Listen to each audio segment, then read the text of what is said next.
Welcome everyone to the Castle Morpeth Local Area Council, which has been held in County Hall on Monday the 9th of August, and it is 4 p.m.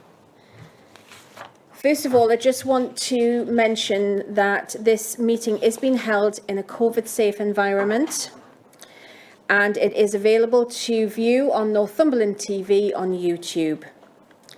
Members are asked to switch off their phones and to keep their microphones on mute unless they are talking. So you will notice the red light on the top of your microphone that will be lit if you've accidentally left it on. Thank you.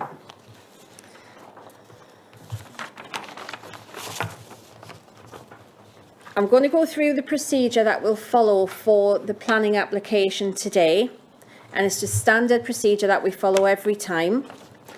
And it's basically I will read out the details of the application so that we know exactly what we're talking about. I will double check that members have watched the site videos that were circulated previously. And then the planning officer will provide us with any updates or any changes since the report was sent out to members and available to the public. We will then hear from the planning officer with regard to the presentation before moving on to public speaking. We have no objectors speaking today, so it will be the local member and or parish councillor, and it'll be 5 minutes split between anyone who is speaking, and then we do have a supporter who will also have 5 minutes. After that, we will have questions to the planning officers from members, and once those questions are complete, we will be looking for a proposal and a seconder, at which point we will then move on to the debate. Once the debate has been concluded, we will then go to the vote, and I've been asked if members can make sure that they raise their hands high and make it visible, because there have been issues in previous committee meetings where we haven't been able to see everybody's hand and accurately count the votes, and they have had to be recounted. So with no further ado, we will move on. And are there any apologies for absence, please? There are no apologies for absence, Chair. Any from the floor? Councillor Dodd. I know that Councillor Jones, who's not going too well on her feet, has gone to the wrong meeting room. The one that's... Because I've just texted her because I knew she was coming. So I've asked her, how long before she gets here, so I don't know. So if I can spin this out any longer, I will till she gets here. Thank you. That's fine, Councillor Dodd. I'll go nice and slow and give her time to get here. Chair, can I just confirm that we're actually quorate, because there seems to be an awful lot of members missing?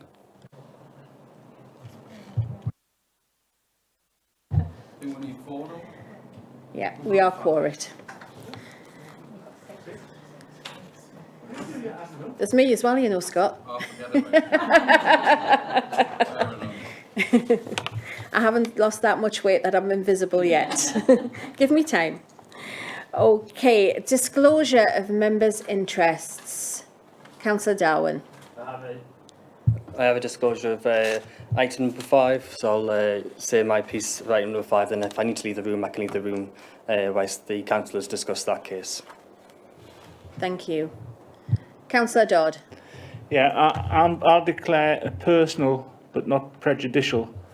I do know the applicant, but we ain't socialised or anything like that for a very long time. Not that, but I do know the applicant because we don't live that far away and we frequent the local area distilleries. So, okay. Now and again. Thank you, Councillor Dodd. Councillor Dickinson, did I see your hand up before? You did indeed. It's just for item number 7, which resides in my ward, non-prejudicial declaration. Thank you. Do we have any other disclosure of members' interests? Nope. Okay. So we move on to the determination of planning applications. Shall I ring Councillor Jones to find out if she is going to You make... can do, Councillor Dodd, that's before you absolutely start, fine. because once you start, that's it. Well, what I was actually going to do is I was going to take a little bit of time over Okay. this I'll let you do part, that. just to make things go a little bit longer. So we have item 4, the determination of planning applications, and the details are actually listed on page 3, 4 and 5 in your report. So you should always familiarise yourself with these just to understand, for those new ones, it's old hat for us who've been here a bit longer, the process of determining the planning applications. And I don't really think I can meet that out any longer, Councillor Dodd, so by all means give her a call. Well, can I suggest that... Is Nicola gone to find it? Can I suggest we do some of the other stuff, like the appeals, etc.? Because we are very thin on the ground today. We are. I'm happy to do that, Councillor Dodd. To be honest, it's something that's usually quite quickly nodded through, but the appeals update, pages 19 to 28. Does anybody have anything they would like to raise on the appeals update?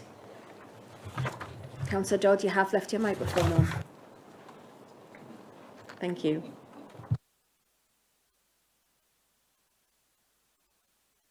I'll give members a bit of time to have another read through them. Chair, if it's helpful, I'm happy to propose that we do items 7 and 8 before the planning application, because their rights of way are very simple. They are, but it also means that David needs to set up his laptop and swap places with planning officers, so unfortunately it won't be as quick and straightforward as what you might think, but thank you for the suggestion.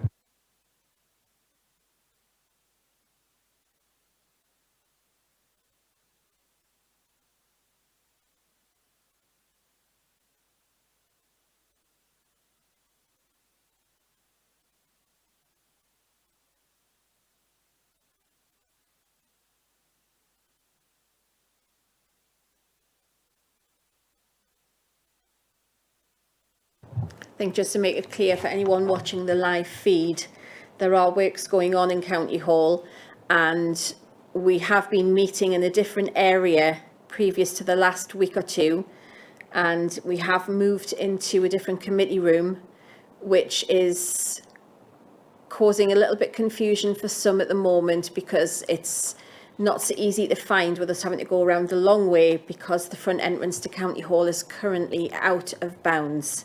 So that's why we've got a delay at the moment.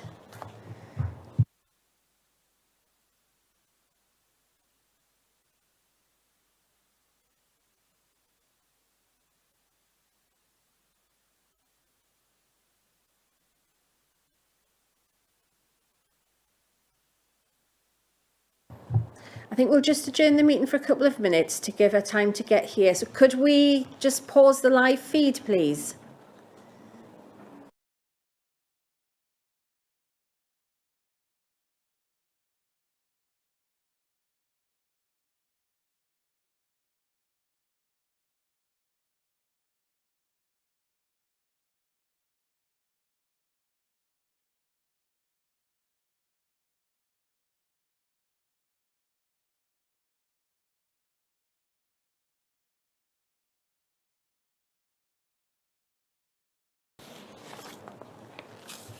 Thank you. Okay, we have everyone here now.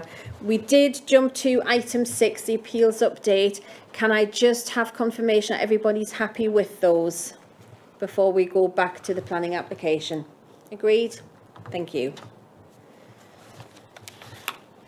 Okay, and on to agenda item 5, which is 20/04/264/FUL.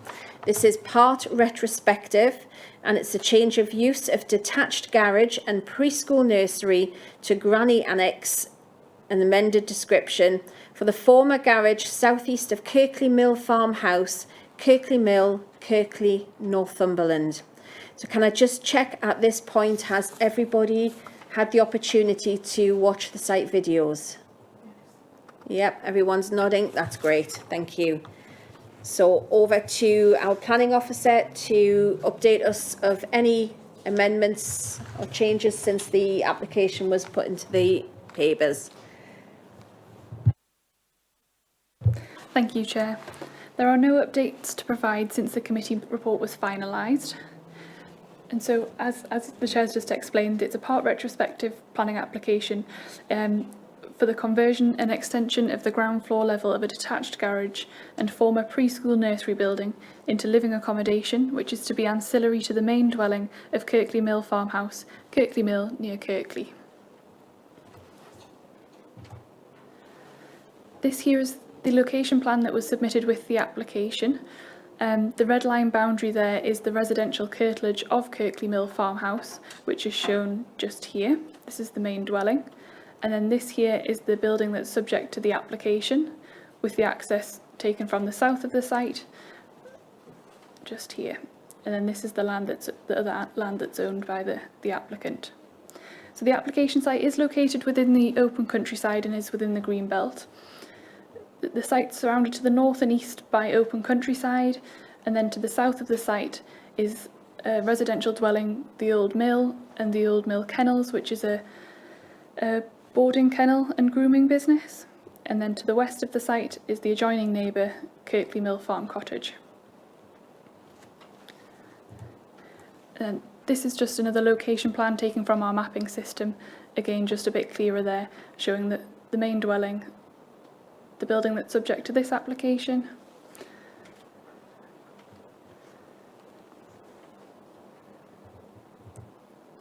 and then this here is an aerial view of the site.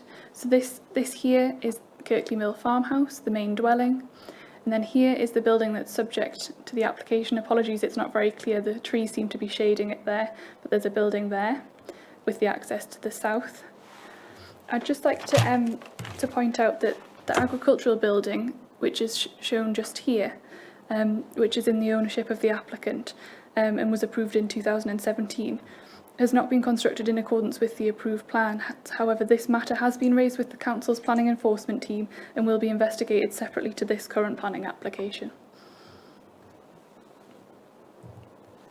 So this is the existing site and roof plan. This here being Kirkley Mill Farmhouse, and then this being the building subject to the application, with the access to the south. This is the proposed site and roof plan. Very little changing in terms of on the roof plan there, and with the access there to the south.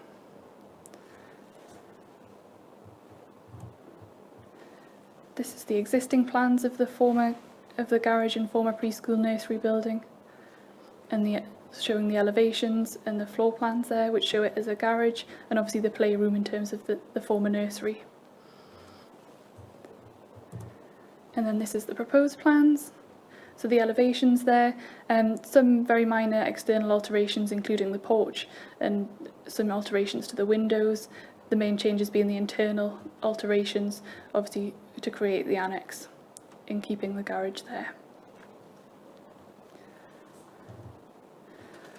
So this photograph here is taken from the access along the southwestern boundary towards the garage in the former preschool nursery building.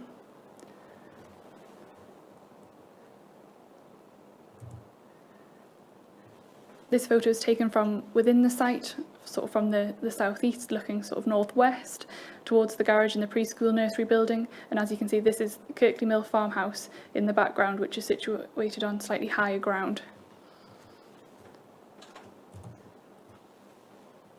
This photo is taken from the north, looking southwest, towards the garage in the former preschool nursery building, and with the agricultural building that I mentioned in the background there. And then this is the view from the west, looking towards the east, towards the building and subject to this application.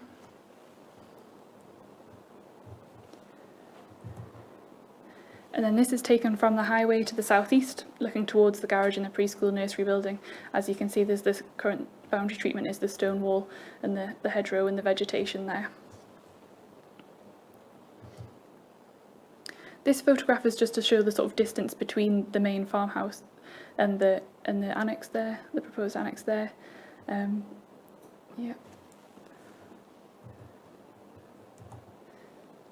Yeah, and that's everything. Thank you, Chair. Obviously, the recommendation is for approval, subject to the conditions as set out within the committee report. Thank you very much. Okay, we now have some public speakers, and as mentioned earlier, we don't have any objectors speaking today. We do have 2 councillors who are representing, I believe, the parish and county council. So do we have an idea of the split, of how you're going to split your time? Yes. Councillor Woodrow will speak first for 2 minutes, then I'll be followed by 3 minutes after that. Right, thank you very much. So, Councillor Woodrow, the time starts as soon as you start to speak. Thank you.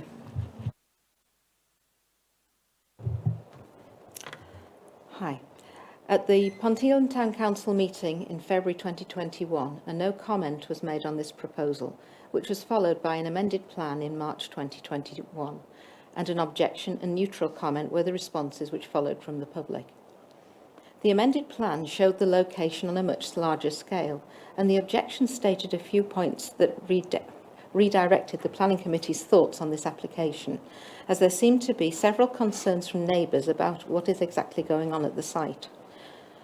PTC Planning Committee felt misled that planning permission was originally sought in 2017 for an agricultural shed, but it has been built from stone with a slate roof.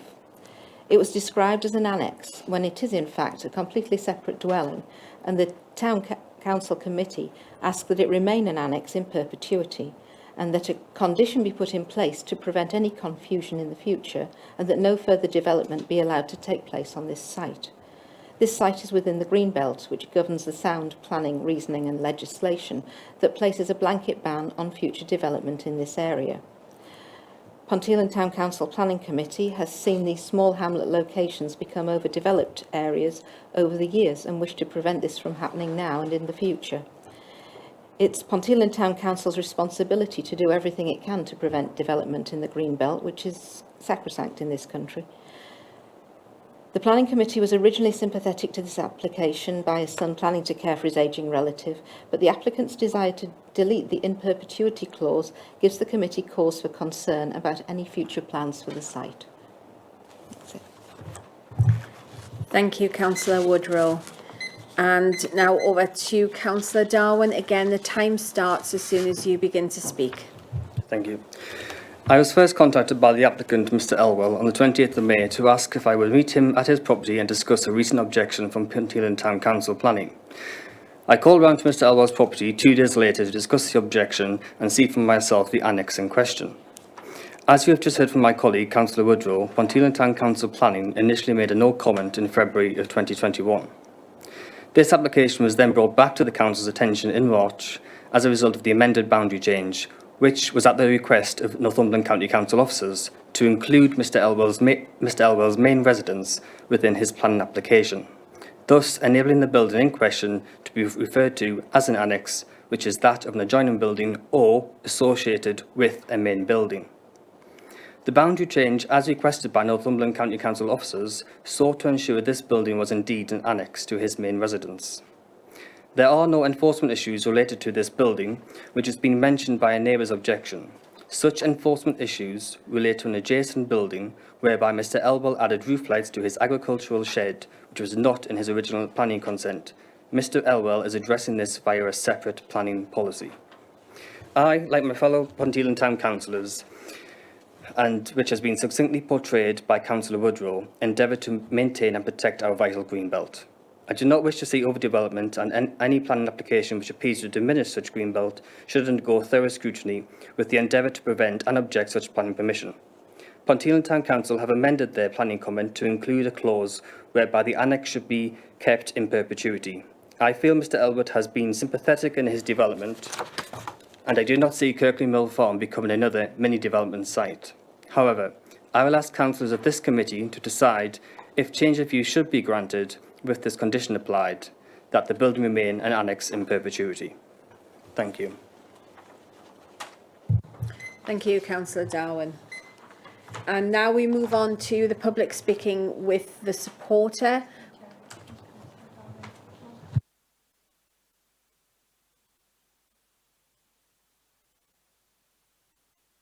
I'm happy to leave the room now if Yeah, that's thank required. you, and we'll call you back in. Okay, thank you. Thank you. That's okay, I was going to do it after the public speaking, but thank you for that. Okay, so again, the supporter, we have Paul Elwell. So as soon as you begin to speak, the time will start. You have 5 minutes. Thank you.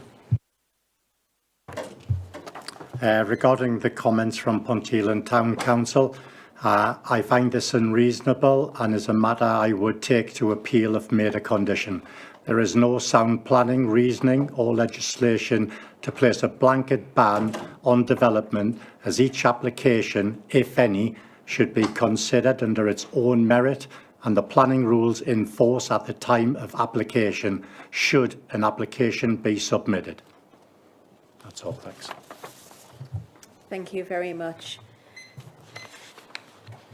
Okay, just before we move on to members' questions, I just want to reiterate what has already been said, and that any enforcement issues on separate property that is not part of this application is to be disregarded from this application. It is to be treated as a standalone independent application, irrespective of what may be going on anywhere else. So please keep that in mind when we debate this, ask the questions and debate this application.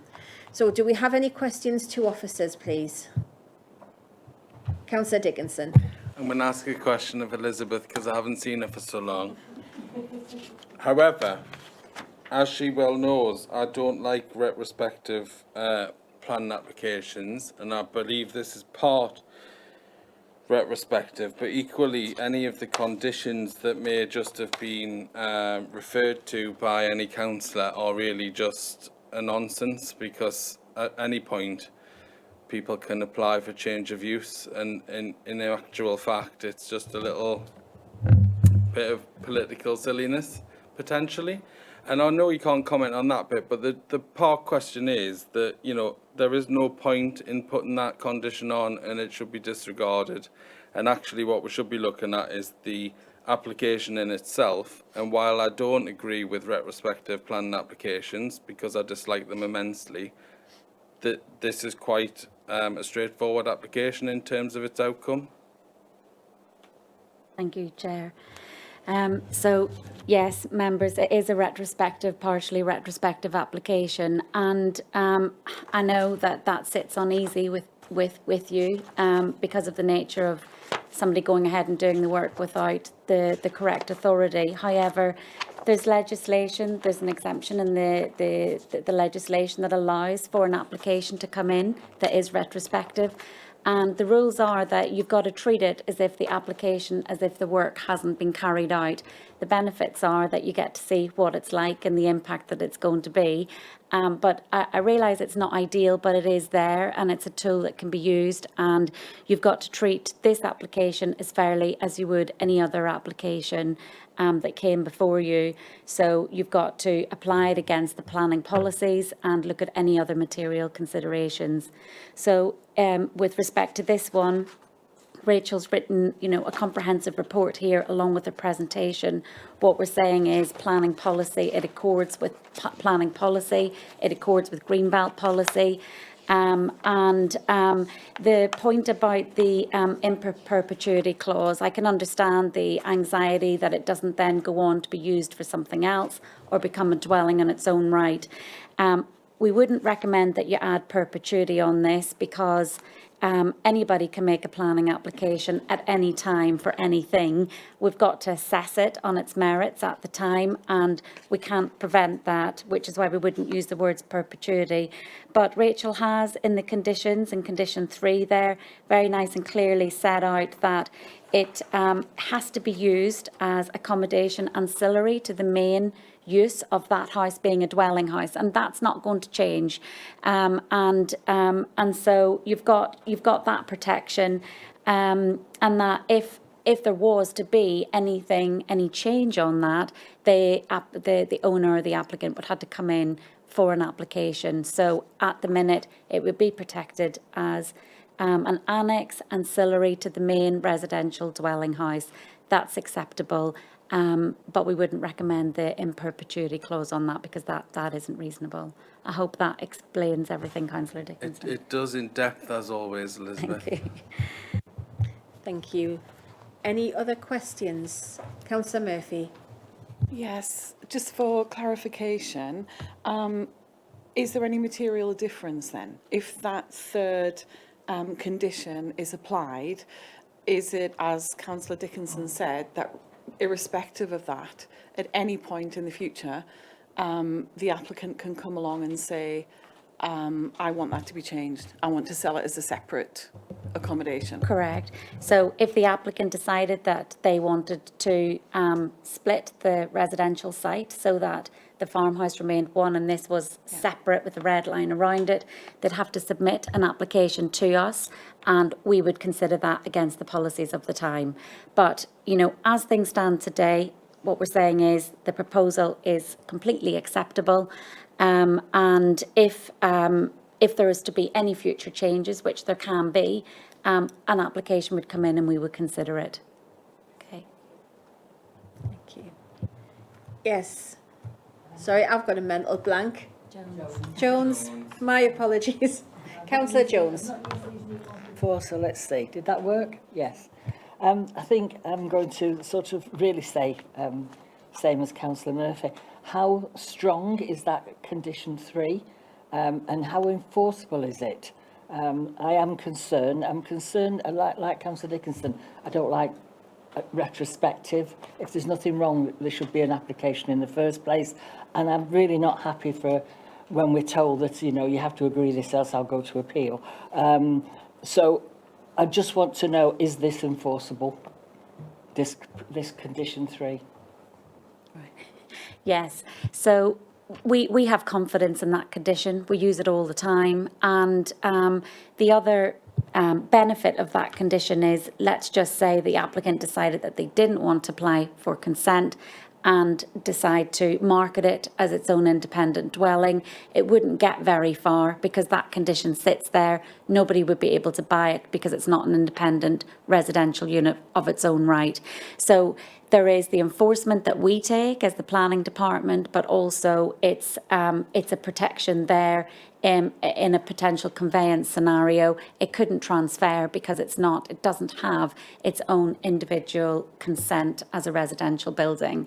So those two things would mean that really couldn't happen. But if we had any understanding that the applicant were using it for any other use, it's not to say that it may not be capable in the future of another use, but you've only got to look at the use that's before you today. If there are any future uses coming forward, the applicant would have to come in to us and make a planning application, and we would consider that. Okay. Okay, do I have any other questions? No? Okay, does anyone have a proposal, please? Councillor Dickinson. I move the recommendations of the report, Chair, even though they're retrospective. Thank you, which Councillor upsets me a Dickinson. lot. Do we have a seconder? Councillor Dunn, thank you. Okay, so we now move on to debate. Does anybody have anything they'd like to contribute, please? Okay, silence. So are we all happy to move on to the vote? Okay, so again, as I mentioned earlier, can you please make sure you keep your hand up nice and high and keep it up until it has been counted. Thank you. So all those in favour of the recommendation, please raise your hand. There's a change, hang on. That's unanimous, Chair.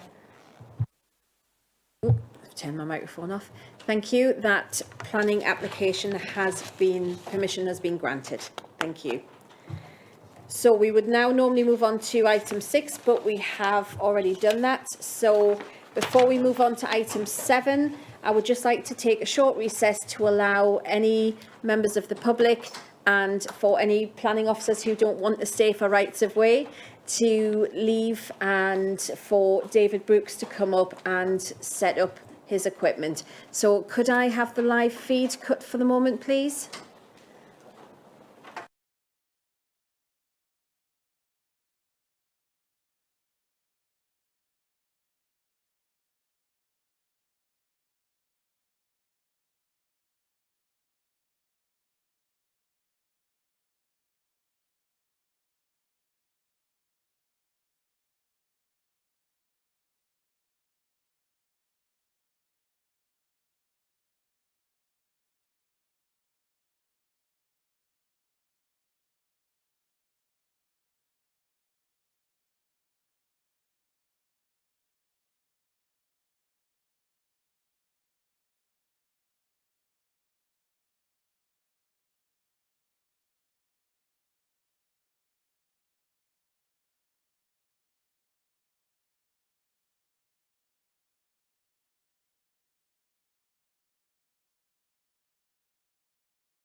Okay, after that short recess, we have Councillor Darwin back in the room. I did forget to send someone to get you, so I'm pleased somebody did it anyway. Yeah, thank you. And I'd like to welcome David Brooks to our committee.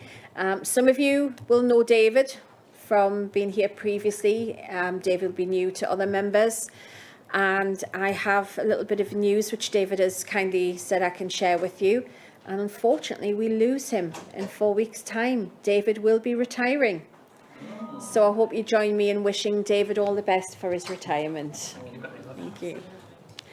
Now, I understand there will be some members who have not dealt with rights of way previously.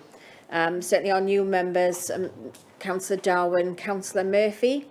So with that in mind, David is going to give us a quick overview of rights of way because it is different to dealing with planning applications, just so you have an understanding of what these applications are about and how to deal with them, because these are more based on evidence and there is a low level test to these which gets more, don't want to say severe, but tighter the further up it goes. So there are stages with this, which is where it does differ. But David will be able to explain that so much more eloquently than I can. So over to David. Thank you. Okay, yes, thank you, Chairman. Yes, I'll just do a few minutes of really what is a crash course in the definitive map and statement. Normally what we would do is do member training, but in the last 12 months, obviously that's been very difficult, and these are the first two rights-of-way applications that have actually ever been considered by the Castle Morpeth Local Area Council. In terms of the definitive map and statement, that is the legal record of public rights of way in the county, in Northumberland. Each local authority has its own definitive map and statement. The word definitive is a little bit misleading.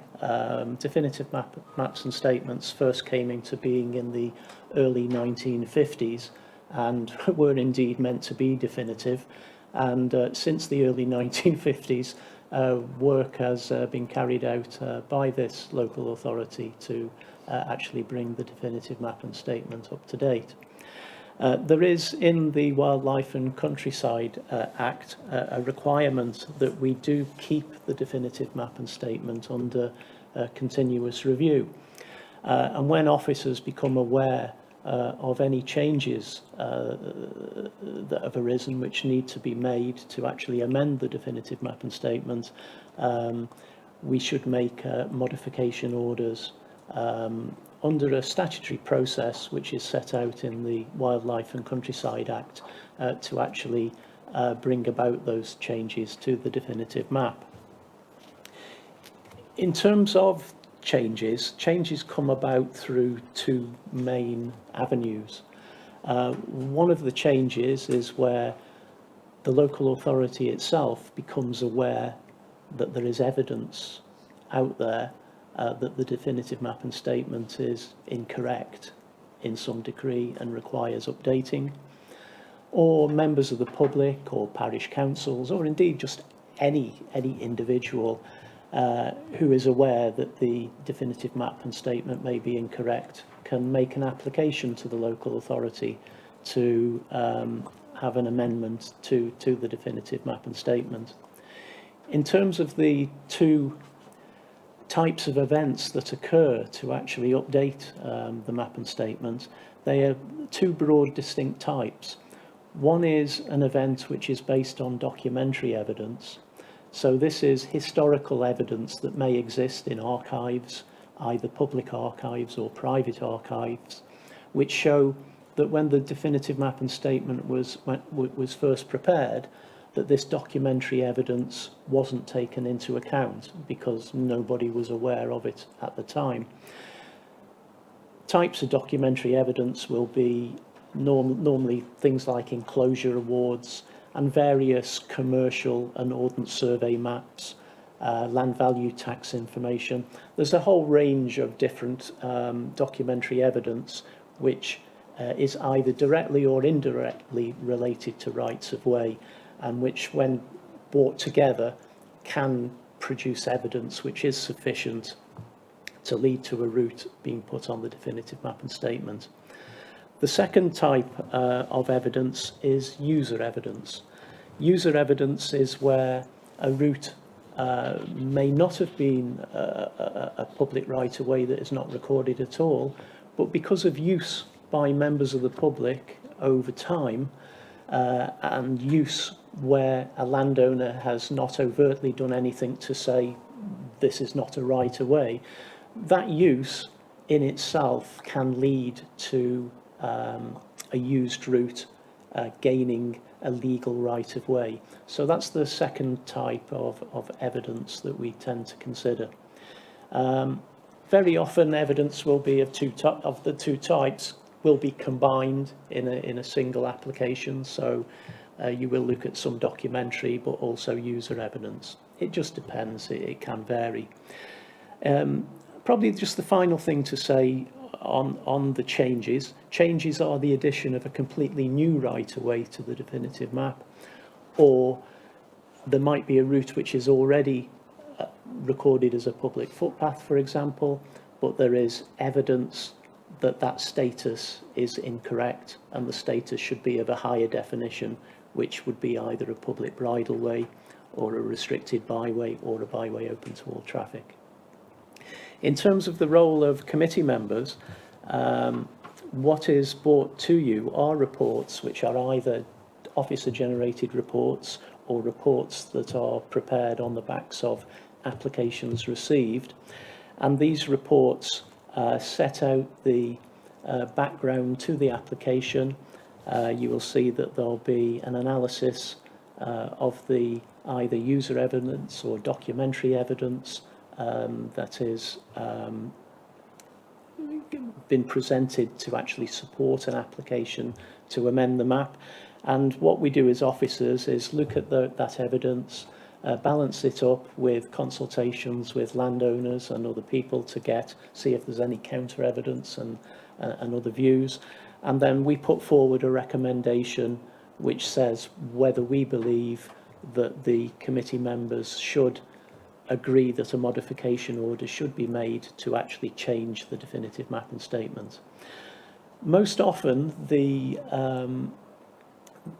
level of test that you apply to this is a very low level test of, is the application itself reasonably alleged?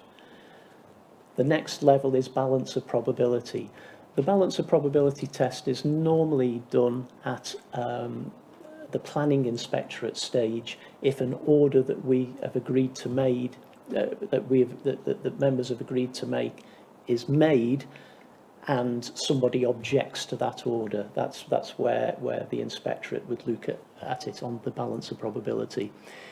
If we are upgrading a route from a public footpath to a bridleway, for example, on the back of an application, then it would be the local authority itself. So it's you as members who would need to consider whether the higher level test balance of probability is met. In terms of the decision that you make here, the decision is made here, but very often there will be a period of at least 2 to 3 years before these matters are resolved. When a modification order is made, a statutory process is undertaken, landowners have an opportunity to object to any order that is made, and indeed anybody can object to an order that is made.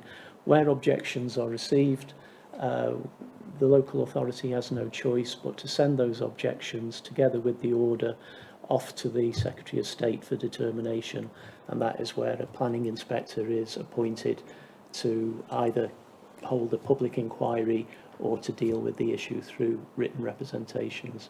So that's a very sort of quick crash course on rights of way and what your role is in it. Today we do have two reports to consider.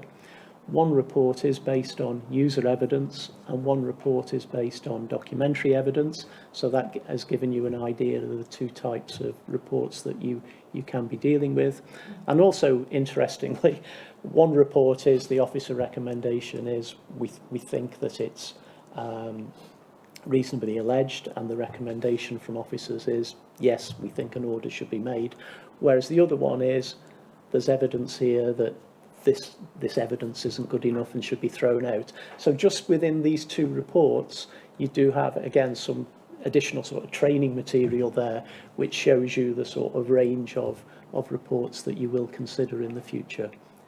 I think that's about it. Thanks, Chairman. Thank you for that, David. Does anyone have any questions from what David's told us here today? Okay, hopefully it'll get clearer as we go along and David talks through each of the applications as well. Okay, so the first one is a review of the definitive map and statement of public rights of way, alleged public footpaths number 20, to 22 in the parish of East Chavington. So I'll hand over to David for the report. Right, thank you, Chairman. Yes, this first report, a plan of the claimed public footpaths is on page 36 of your report, and I'll just show a small number of photographs which just show these alleged public footpaths on the ground. So we've broken them down into 3 alleged public footpaths, numbers 20, 21 and 22 in the parish of East Chavington. They are short areas of footpath which are properly laid out and tarmacked and have the visual appearance common to many residential areas through green spaces.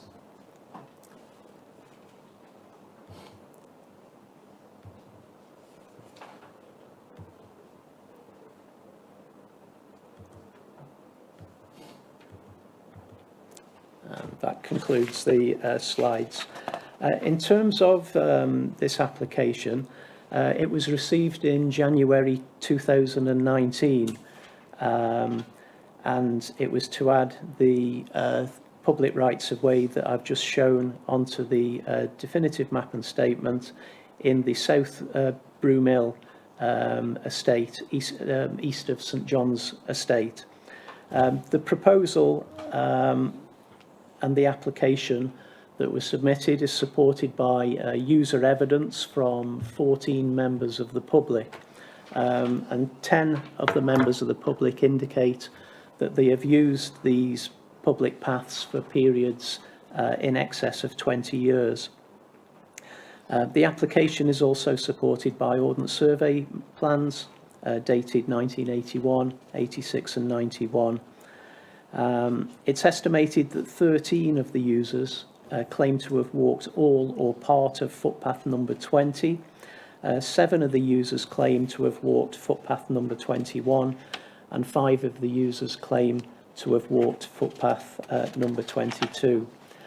A consultation was carried out with the landowner, and the landowner is Carbon Homes. You will see set out in section 3 of the report comments from the landowner who is asserting that no public right-of-way does exist over these routes.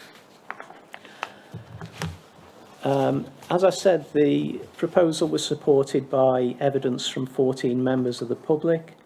All of the evidence providers submitted one evidence form relating to all or some of the alleged paths. So in some cases, the evidence is common to all of the claimed paths. However, the majority of the users did give a detailed response when answering question 18 in the user evidence form, or did submit an additional statement. The report does contain a usergram which has been compiled by officers, which includes a summary of the evidence of use, which is as follows. For footpath number 20, we have 14 users claim to have walked or cycled all or part of the path, and of those 14 users, 13 claim to have used the path for periods in excess of 20 years. For footpath number 21, 7 users claim to have walked the entire path, and all of the 7 users claim to have used the path for periods in excess of 20 years. And finally, for footpath number 22, 5 users claim to have walked the entire path, and 3 of the 5 users claim to have walked the path for periods in excess of 20 years. It would appear from the user evidence that there is a continuous use of all of the alleged paths on a daily basis to frequent social and commercial premises, as well as links to public transport. And it's also worth noting that all of the evidence providers did state that they always see lots of other people using these routes as well. And I think that is right. You've seen the pictures of these footpaths. They're in a residential setting in a residential area, appear to be laid out as footpaths, and it would be the case, we believe, that more people than the user evidence providers are probably using these routes, if not on a daily basis, certainly on an occasional basis. So if we say that the public's right to use the alleged paths was called into question at the date that we received the application, which was in January 2019, then 11 of the user evidence providers can still claim to have walked the paths for periods in excess of 20 years. And we believe that the frequency and purpose of this use is considered sufficient to raise that presumption of a dedication of a public right-of-way. None of the evidence providers claim that they were given permission to use the paths by the landowner or indicate that the landowner ever took any steps to stop them from using these routes. On that basis, the recommendation before you is that we do believe, on the basis of the user evidence in the application, that all three paths are reasonably alleged as public footpaths, and that the council should make a modification order to record the paths on the definitive map and statement.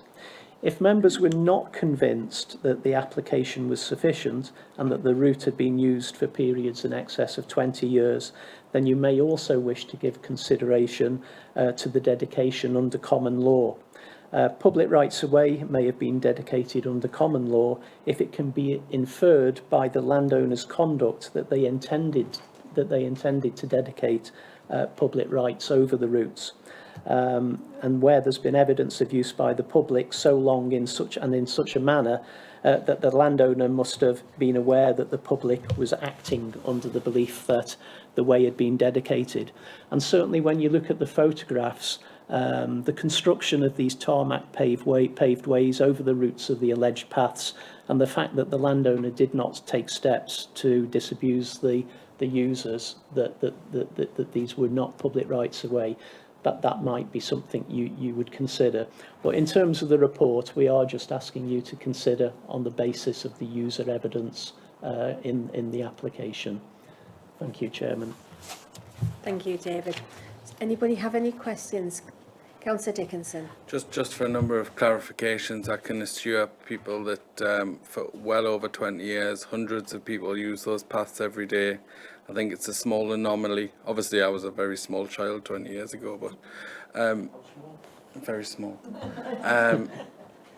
It was one of those anomalies in the transfers on the way to the unitary authority, because it was always classed as a Castle Morpeth piece of land that children played on and people used, and then later in life turned out to be one of the social housing providers' land. But the paths have always remained in use by the locals to access the shopping precinct, the community centre and the fitness centre that the council built. So, I mean, it's a really straightforward thing, and thanks very much for the report, because it is really detailed and does cover all the residents' concerns, and acknowledges that a wider use of those that actually contributed to the consultation does take place on a daily basis. Thank you. Any other questions? No? Okay. The recommendation is that the committee agree that 1, there is sufficient evidence to justify that public rights of way have been reasonably alleged to exist over the claimed routes. And if you're happy for me to take the 2 together, number 2 is the routes be included in a future definitive map modification order as public footpaths. Could you indicate if you agree to that recommendation, please? All those in favour, just raise your hand so we can see.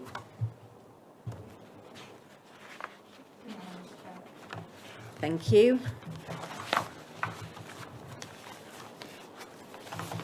And item number 8, the review of the definitive map and statement of public rights of way for alleged public bridleway number 36 in the parish of Belsay. Again, I'll hand you over to David. Yes, thank you, Chairman.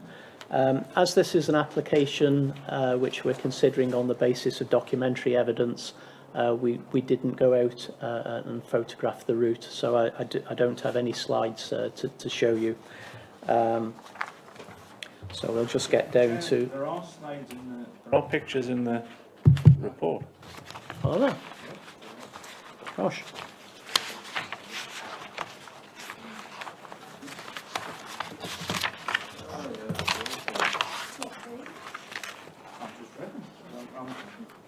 What page are those? I'll find it, but I'm very familiar with the area, so I do know. I think it's 174.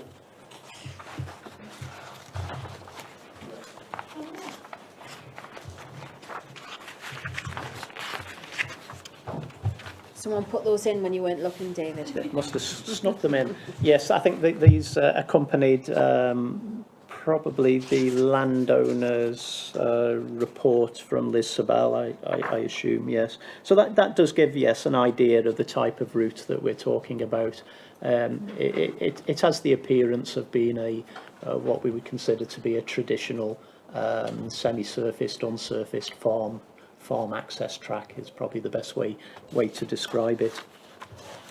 In terms of the application, this was an application which was submitted to the council in October 2018, and the application was to amend the definitive map and statement by adding a public bridleway from a point marked A on the B6309 road immediately south-west of Burnside Lodge in a general easterly direction to a point marked B on public bridleway number 10, just south of the Balsay Estate Office. And you'll see the plan on page 167 showing the route from west to east, from points A to point B, just to the south of Balsay Hall.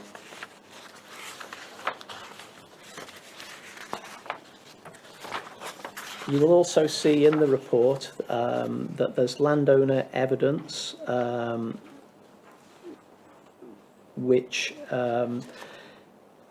they appointed Liz Sabal, who is a local researcher, to actually investigate both the landowner's records and the records in the archives. So there's quite a detailed account there rebutting the application from the landowner. In terms of the application, it's clear that the claimed route, which is depicted on Friars, Carries and Greenwood's maps, was likely an all-purpose highway at the beginning of the 19th century. Its inclusion on the turnpike records and the Ordnance Survey plans of the area strengthened the evidence in support of public rights existing over the full length of the claimed route, but at that time. The landowner, in the evidence that they've submitted, does not appear to dispute the accuracy of these plans, although does cast doubt on the interpretation and legality of the Highways Order, which was alleged to have been made in 1790, diverting public rights onto the alignment of the claimed route.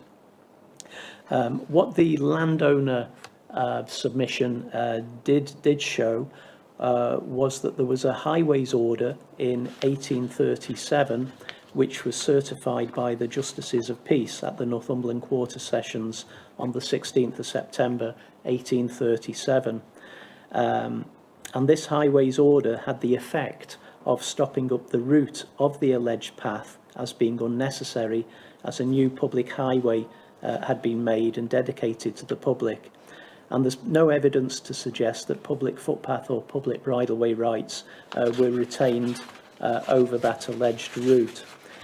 And if you turn to Liz Sabel's report, if you look at page 196, this you will see where Liz Sabel in her Appendix A and Appendix B has provided a copy both of the Quarter Sessions order and the plan. So effectively, this proposed diversion of the road at Balsay is shown. So you can see the blue line is the claimed route, And what this shows is that in 1837, the magistrates actually diverted and closed up any right-of-way over that route and diverted the rights onto another route to the north, which is depicted in red. At the time, that was viewed to be a route which was equally commodious to the public, and we believe that the reasoning was that the alignment of that route was much more level, and so obviously was easier to pass by traffic at that time, which would have been horse and carriage. So obviously horse and carriage use, anything that was leveller than any other route was obviously more beneficial and more commodious. So in terms of the application on its own merits may have been sufficient to reasonably allege that a public right-of-way existed over this route, but through the process of consultation with the landowners and the discovery of the additional evidence which hadn't been submitted by the applicant, we have discovered the evidence of the quarter sessions which did divert any rights-of-way that may have existed on that route back in the 19th century. So on that basis, in the light of the evidence submitted both on behalf of the applicant, but also more importantly on behalf of the landowner, it does appear that the public bridleway and restricted byway rights have not been reasonably alleged to exist over this route. So what we're asking you to do is just to disregard this application and that the council will not make a modification order to record any right-of-way over it. Thank you, Chairman. Thank you, David. Do we have any questions from members? Councillor Wearmouth. Thank you very much. Just to understand, I'm personally happy to accept your recommendation in full, but so we've had two applications. We've got a bit in late for the first one. How is it that the people who would have been using this route, even though it was ended by magistrates over a century ago, or nearly a century and a half ago, how is it that that anyone who's using it at the moment hasn't accrued the rights by using it for the last 20 years, for example? Yes, the application that we received was on the basis of documentary evidence. Nobody has put forward to us any user evidence that there has been any prolonged use by members of the public. That's a possibility. There may be members of the public out there who have indeed used this route for periods of 20 years. How many of them there are, I do not know. But we can only deal with the evidence that is submitted to us. That's not to say that in the future an application could be made based on user evidence. And if indeed there was sufficient user evidence, the fact that a right-of-way was extinguished back in the 19th century would not preclude rights having been acquired on the basis of user evidence. I think in this case it's probably very unlikely, but it could happen. Councillor Dodd. Yeah, in response, I'm extremely familiar with this area because my farm's on one of the maps. Belsay Estate is in two trusts. I'm on the outer trust, so I'm not declaring any interest in that way.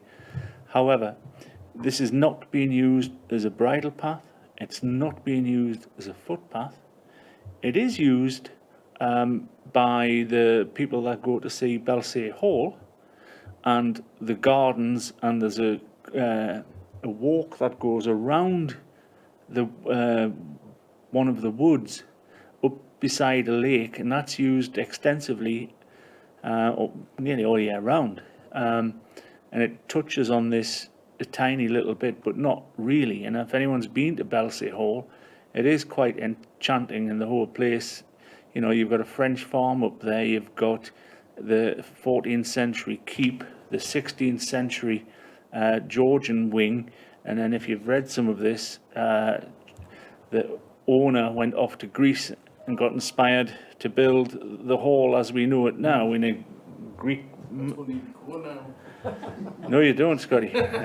So it is quite fascinating, and how on earth anybody dug all this up? It's history. We're reading history here. But I can tell you now that it's not used as a bridle path. I wouldn't say it's blocked, but there's gates and there's a lot of rhododendrons that people go to the hall to see. So it's not really used. There is a farm access, and it's from the farm bank foot that it's single track and the road falls away very steeply, which is probably why they moved it in the first place. So my inbox is empty of people wanting to use this. Thank you. Thank you. Councillor Jones. Yes, thank you. Richard, you missed off the Quarry Garden as well. Sorry, I wasn't digging that deep. Well done. It's actually it's similar to what Richard said, but I just wondered, sort of this has come from the landowner. Has there been any notification to people who live nearby? I mean, I live nearby, and until I got this, I didn't know about it. I was under the impression that people did use it, but Richard's knowledge is better than mine, probably. So I just wondered, there wouldn't be any people coming forward, it's following on from Councillor Weymouth's comments, wouldn't be people coming forward saying we use it and used it for 20 years if they didn't know there was an application to close it. I think I can be corrected here if I am wrong with this, but I'm assuming the onus for that would be on the applicant. Is that right, David? In terms of the applicant, obviously this application was just based on documentary evidence. If I just give a little bit of information about the applicant, there are a small number of people in the county who have got together to actually research routes within the archives to see if there are any unrecorded rights of way that exist, which would cause the local authority to make orders to have them included on the definitive map. And the impetus for this arises from the Countryside and Rights of Way Act 2000, which contains legislation that as of 2026, claims for rights of way based purely on documentary evidence will no longer be able to be made. And so over the next few years, we are expecting that user groups will spend time looking at the archives to discover any rights of way that may exist that are not recorded on the definitive map and statement. In reality, that work has been undertaken both by officers and by other individuals and parish councils over the last 20 to 30 years now. So a lot of the routes now are known about and are recorded. We still have about 50 outstanding applications at the moment, which are primarily based on documentary evidence around the county. So the various local area councils will be receiving reports on those over the next few years. So that's the impetus for this. It's the documentary evidence. There are many routes that we've recorded on the definitive map and statement over the years which were not on the original definitive map and have been recorded and come onto those maps and are very popular routes just by the virtue of 18th and 19th century documentary evidence. So that's the impetus for this one, rather than user evidence. Any other questions? Councillor Murphy. Yeah, my question relates to kind of what happens next. So am I understanding you correctly that if the landowner now puts up a sign to say this is not a public right of way, do not use it as such, that would mean that they have made it plain, and that protects their claim that this is not a public right-of-way. However, if people did come forward and say, actually, we've been riding horses down here every day for the last 20 years, would they still have the opportunity to show that it was, at the time that the application came in, it was a public right-of-way? So it wouldn't be the end of the line if the owner put up a sign. It's sort of two separate things in a way. So in terms of the report that has just been presented to you, we've considered all the documentary evidence that we're aware of. Yeah. And there's a killer piece of documentary evidence in that report, which is a quarter sessions from the 19th century, which clearly shows that any right-of-way that did exist over that route was diverted onto an alternative route as part of that process. So what we've said to you today is, we think that the evidence that we have here, when we balance it up, that one piece of evidence is sufficient to show that you should not make an order to record this route as a right-of-way, because clearly any rights that did exist have clearly been extinguished and diverted by that quarter sessions order. That's all we are aware of in terms of the documentary evidence that is here. Might be other evidence out there, and we don't know, but we can only deal with what we know. So that's as far as it goes. The current situation is that there's no rights of way recorded over this route. We now are not going to do anything to record any rights over this route, so it just remains as is. Obviously, a route like that, it may be gated at either end. Those gates probably can just be opened by anybody. They're probably just there for livestock purposes or for privacy. But there's nothing probably preventing any member of the public from just effectively walking down that route and trespassing on a landowner's land. That process is the second stream. People can go and walk over land, and if they do it in such fashion for such length of time, and a landowner has done nothing to disabuse them of the fact that no public right-of-way exists, it could be the case that people could acquire a right-of-way over a route, and it could be over that route. We have no evidence that that is happening. We do not know if members of the public use that route. If the landowner wanted to put up a sign saying no public right-of-way, they could do that. Also, if they wish to make a statutory 31.6 declaration that no public right-of-way exists over this route, they are able to do that.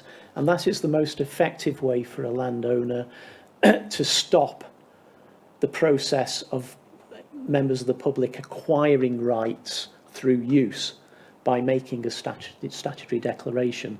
And the vast majority of landowners in the county now have made statutory declarations.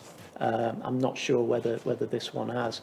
So again, you know, in the future, over time, if lots of people started using this route, and if the landowner did nothing to disabuse the public, but then at some point said, stop using this route, that could cause someone to make an application based on user evidence that they had used the route for 20 plus years. So at some point in the future, with the legislation as it currently exists, there would still be an opportunity for somebody to make an application to record a public right-of-way over this route. Again, as I said previously, I think that is unlikely, because I think, as Councillor Dodd says, there's not an awful lot of evidence that there are significant numbers of ordinary members of the public using this route, but we never know what may happen in the future. Councillor Dodd?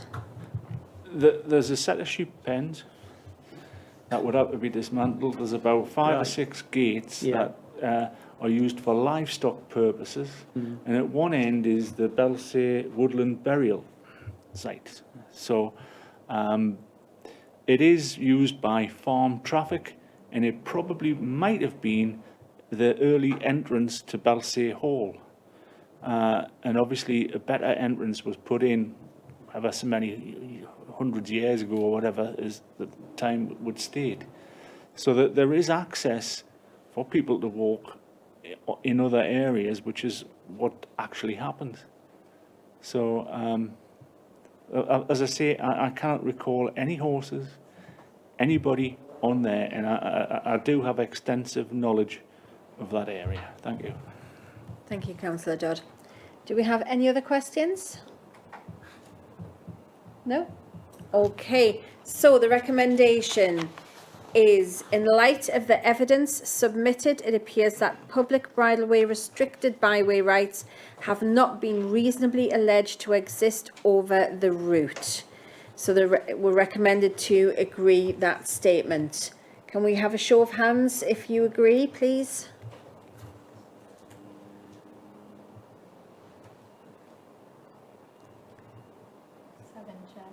Seven, Chair. Thank you. If you disagree? Any abstentions? It's one, Chair. That's absolutely fine. Okay, so that recommendation is carried. Moving on to item 9, urgent business. I don't have any. I haven't been notified of any.